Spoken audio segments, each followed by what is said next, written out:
tell me you're not going to retire. I don't know what I am at this point. I hope you don't mind if I stand, because I'm more comfortable standing, and I'm probably about the same height standing. So if you do that, please, just... CTE is something, Yes. CTE is something that's very important to me. That's chronic traumatic encephalopathy. I have been riding, as you know, for since 1970, been on the racetrack since '67. Have probably ridden close to 34,000 mounts, one over 5,200. The one thing that I want to bring to attention is you have to understand, in riding 34,000 races, I probably hit the ground several times. And it hit me one day. I said, the only time I've ever been diagnosed medically with a concussion was about 5 years ago. Now, I've hit the ground in 34,000 mounts several times and only one concussion. That's hard to believe. Law averages says you've had more than one concussion. And I believe it would be important that for the future health and well-being of jockeys, and for a safety benefit also in the sport, that jockeys, once they have succumbed to catastrophic injury because of a horse or they possibly have been concussed, it should be diagnosed before they go out there and perform the next race. You know, in many cases, I rode races over the years. I hit the ground, and the most diagnosis or medical evaluation I received was, the clerk of scale says you're on 5 more. You want to ride the next 5, or you're taking off? And I don't want future, and the young men that are in this sport, to be subjected to that type of non-medical diagnosis. I think it's important that we try to eliminate repeated head trauma and the effects of it, because what it does to you in later stages of your life. You know, I have an uncle that's been diagnosed with rode 20 years. They don't know if it's because of concussions or Alzheimer's, dementia, or whatever. Well, he might be a product of too many concussions. The only way you can really tell what the problem was with the brain is when somebody dies and they have an autopsy. So nobody's real sure what some of these jocks, like Gwen Johnson, is walking around and having a lot of mental disabilities and physical disabilities and had been concussed so many times. Nobody's sure that it's just a concussion. You won't know until they autopsy the brain at the time of the demise.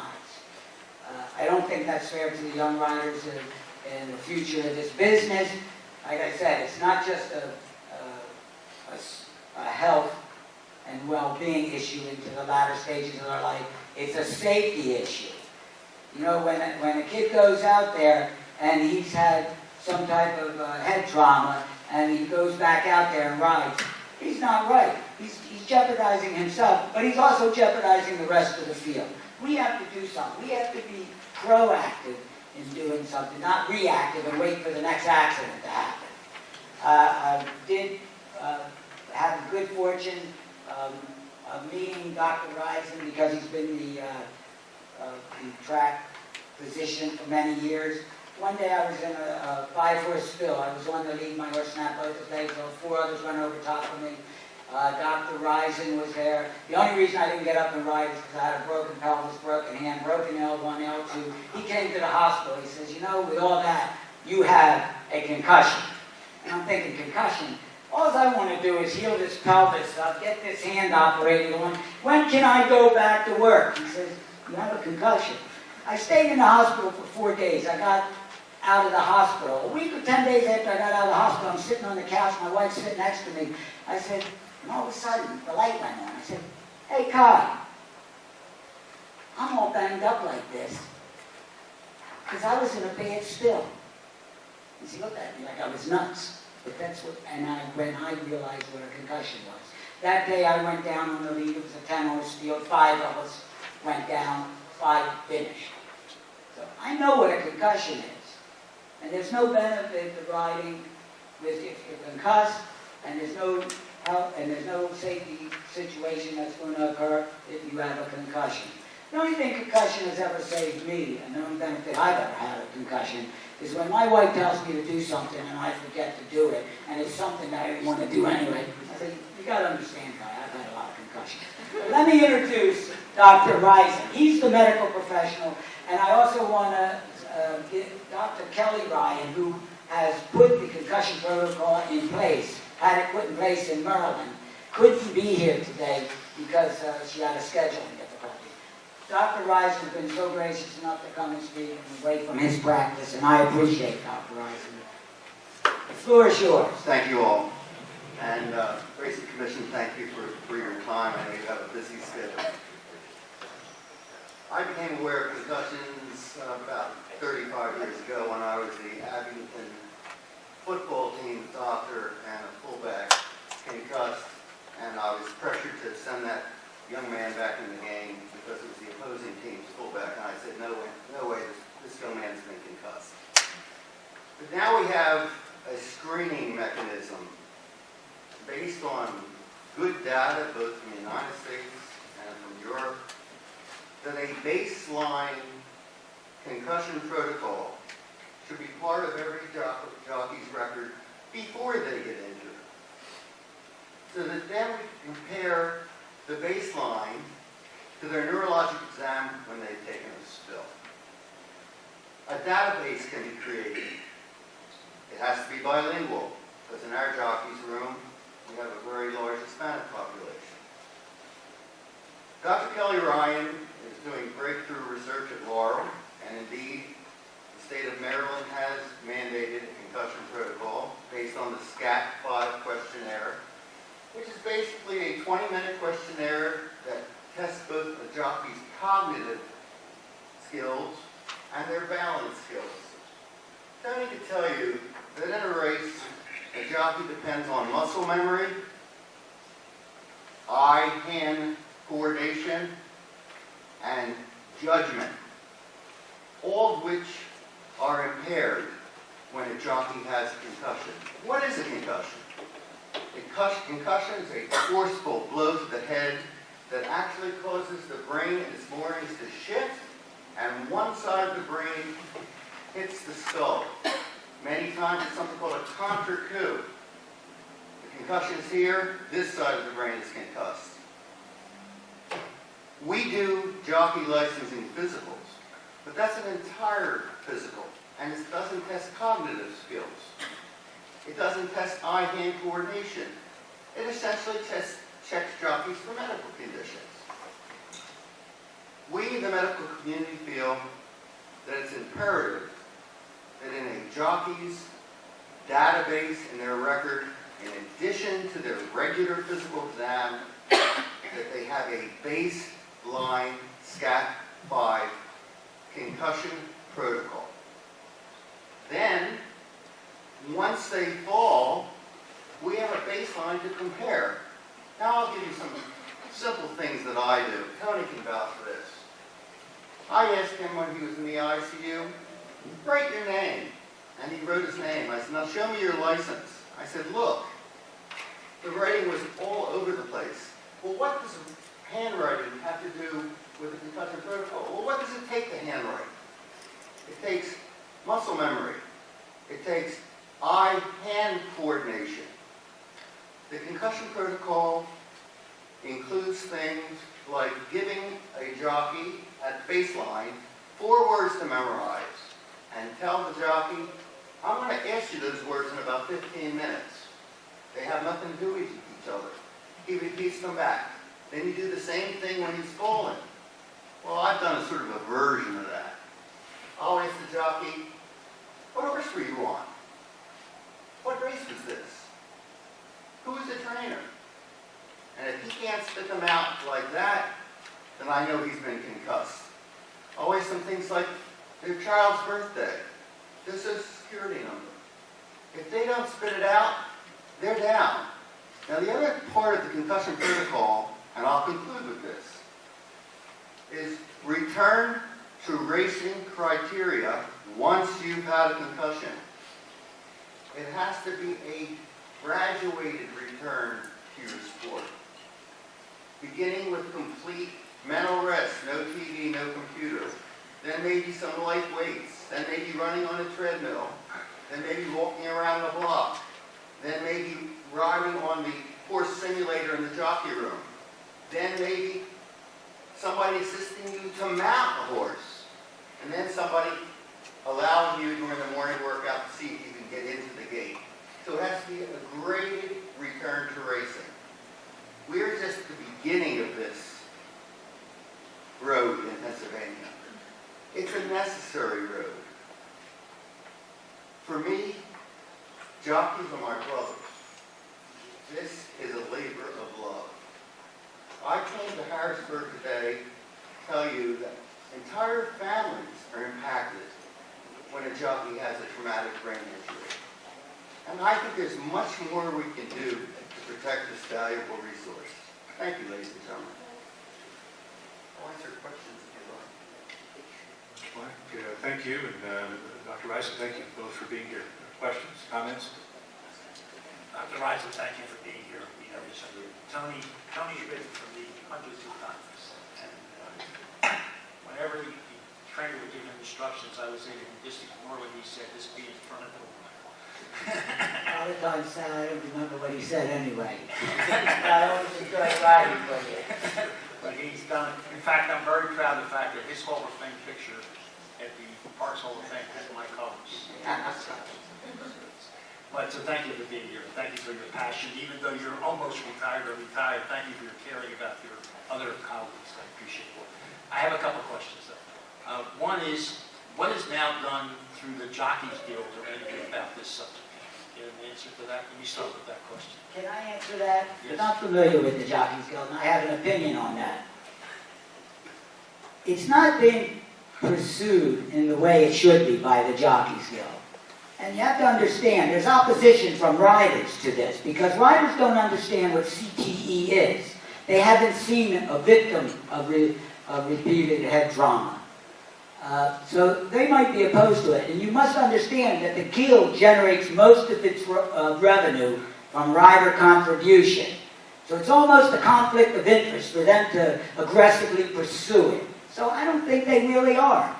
When the Guild went belly up, I formed an organization, a 501c3 at Parks, in order to give jockeys representation. They're my brothers. I love them. You know, I'm going to pursue this, even if there is opposition to this. And I've seen opposition to these things in other areas. I saw opposition to skull caps. I saw opposition to flak jackets. Well, this is a health situation. Whatever opposition there is, I'm willing to deal with. It's not a conflict of interest as the Guild might think it is. May I jump in? Yes, sure. Recently, our COO, Mr. Joseph Wilson, thankfully had a visit by Stephen Cook, who's the Executive Director of the NTRA Safety and Integrity Alliance. That's the National Thoroughbred Racing Association. And he has been working in Kentucky and with Kelly Ryan to try to see if he could spread the word about the importance of a concussion protocol. He and I have talked at length, and we are all going to have a conference call about the upshot of this meeting this week. Dr. Kelly Ryan, Mr. Cook, myself, and Tony Black. They are really spearheading the movement, the NTRA, rather than the Jockeys Guild. It's really spearheading the movement as far as I can see. The only reason I ask that question is that the old saying that you can lead a horse to water, but will he drink the water? So, and the jockeys aren't willing to help themselves. I understand, Tony, exactly why they don't, because of the revenue issue. That's why I'm asking the question. I guess my next question is, what would you like us as a commission to do here? So we kind of get a feel. I'll take that. I feel that this is so important that in your executive session, you should consider seriously mandating that all jockeys that ride in the state of Pennsylvania have to have a baseline concussion protocol. That's my recommendation. That you consider it just like they have to have a license. I think it's a serious enough problem that you men and women should consider mandating this. And then we will find the wherewithal to get it done, right, Tony? Yeah. We will find the wherewithal. Now, I tell you, if that happens and then there's a fall, would every fall require some kind of testing by someone like you just talked about? No, not every fall does. Only the falls that have a head injury involved. Only, like I'm the trying to see NFL. what would trigger, once you have the basis, what would trigger you now comparing the current situation versus the basis? What would trigger? Is that something we should deal with or we should leave for the professionals? say that again? Is that something the commission should deal with by regulation or should we leave it to the professionals to decide? Knowing the way jockeys are, unless something is mandated, they're not going to do it. Now, they do come in for their physicals because guess what? Unless the Racing Commission has my imprimatur and that physical sign, they don't get up. They have to have a physical. That's It's just, So you're suggesting do the baseline, but you're also saying mandating some follow-up on that if they have a fall, a head injury, basically. that's falls the will be evaluated individually. As in the NFL, every hit isn't a possibility of a concussion protocol. Exactly. Falls in the horse racing business, every fall isn't necessarily a concussion protocol. perfect. I'm in the ambulance. The jockey has hit his head. I asked him those questions. You remember? What race is this? What's your social security number? What number horse you were on? It should come out like that. I asked him to do a finger to nose test, and I asked him to stand on 1 foot for 15 seconds. And if they can do all those things, they can return to racing. I don't have to go through the whole protocol. But if they fail that, then they have to have a repeat scat pod. So there's some initial screens, simple, anybody can do it, and those jockeys can return to racing, but those that fail those simple 2-minute tests have to be taken off their mounts until their concussion protocol repeat test is back to baseline. So what I'm hearing is that you'd like to have us mandate as part of the licensing process a preliminary protocol 1.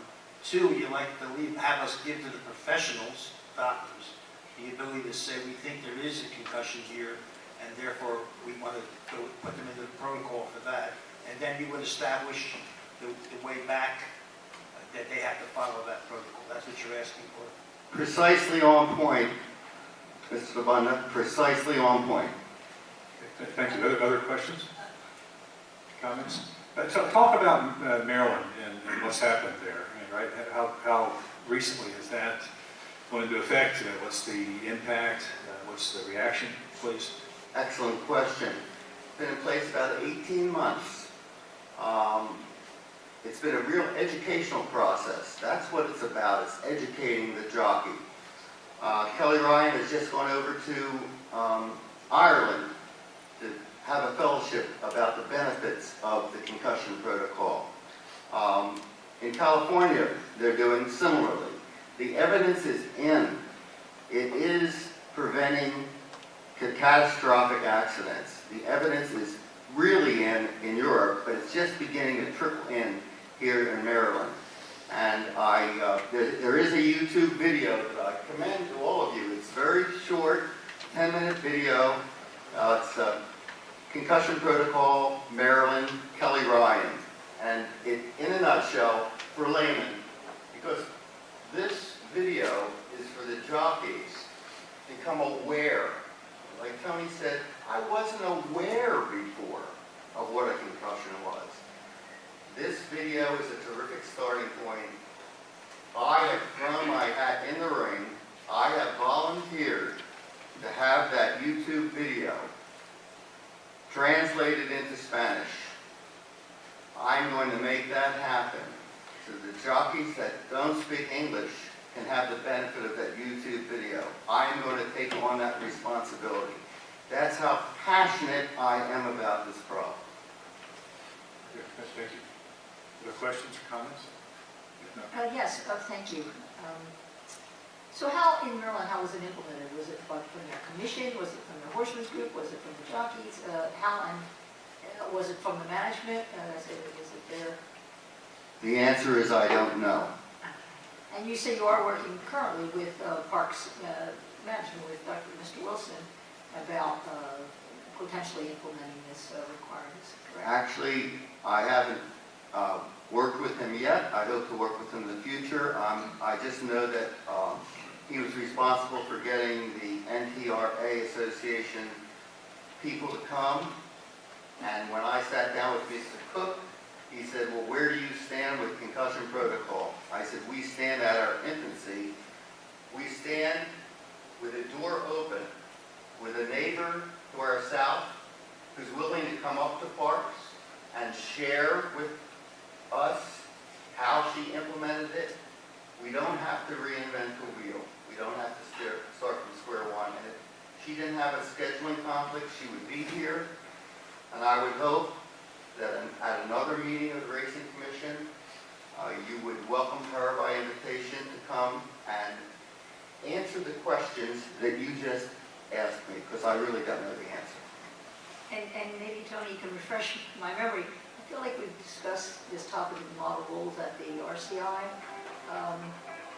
implementation of some concussion protocols. Was it this, or part of this, or in addition to this? I think there's been ongoing conversation, and that's all it's developed into, ongoing conversation. I think it's time to move on something like this. Dr. Kelly Ryan, as Dr. Ryan calls us his jocks, Dr. Kelly Ryan says, I want my jocks protected when they travel to another jurisdiction and race.